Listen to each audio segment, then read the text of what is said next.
In the latest from Russia-Ukraine conflict, Moscow launched several missiles and drones overnight targeting northern and eastern Ukraine as per Kiev's military. The attack targeted Ukraine's frontline regions of Chernihiv, Sumy, Kharkiv and Donetsk. Meanwhile, 5 people died and 12 others were injured after Ukraine shelled the town in Russia's Belgorod region. Speaking at a joint press conference with Poland and Lithuania's leaders, Ukrainian president said that the Kursk operation is part of a preventive move to stop Russian plans to capture the northern city of Sumy.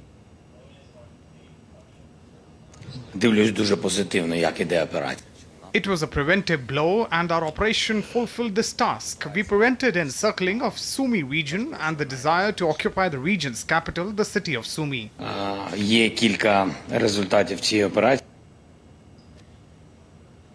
And my colleague Dasha Chernishova joins us for more from Moscow.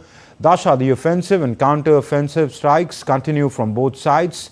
Bring us up to speed on what the latest situation on ground is.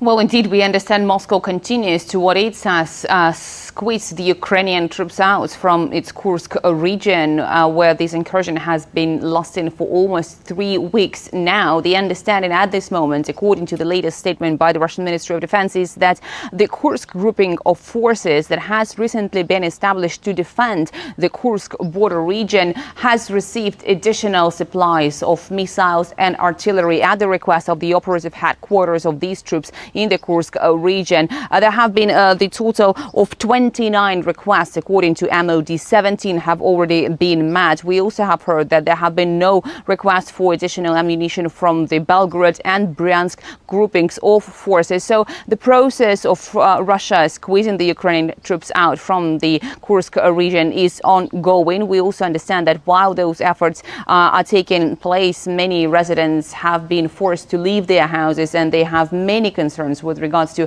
how they are going to move forward with their lives. Even though they have been provided with the substitute for accommodation, many have left to their relatives in other regions of the country. They have concerns about how their livelihoods have been left, their houses, their households, as well as their personal belongings, because many children are starting their school year next week and they have questions how they are going to do that. Meanwhile, we're also hearing that there are air raid sirens that are ongoing in the city of Kursk, for instance, and other regions of and other districts of this region. The concrete shelters have been installed in the city of Kursk and 2 other cities of this region to protect the civilian population from the constant Ukrainian attacks. As in Belgorod, for instance, we've heard just this morning about the death of 5 civilians as a result of a Ukrainian attack against the settlement there. So certainly this is an ongoing process. Meanwhile, we are hearing that the Russian Ministry of Defense has been advancing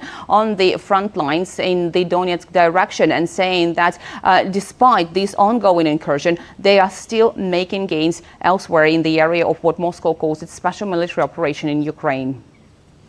Dasha Chernishova, many thanks for joining us and giving us that update from Moscow.